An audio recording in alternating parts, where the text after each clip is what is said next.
ზურაბი არაჯული დაიღუპა აფხაზეთის ომში 21 წლისას.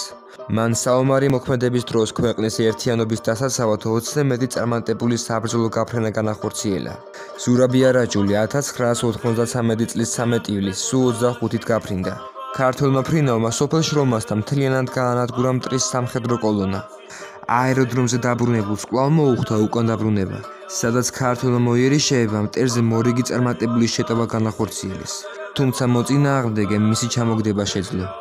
ქართველი პილოტი მოწინააღმდეგის ტერიტორიაზე პარაშუტით დაეშვა. 3 დღე-ღამის განმავლობაში ეძებდა მტერი.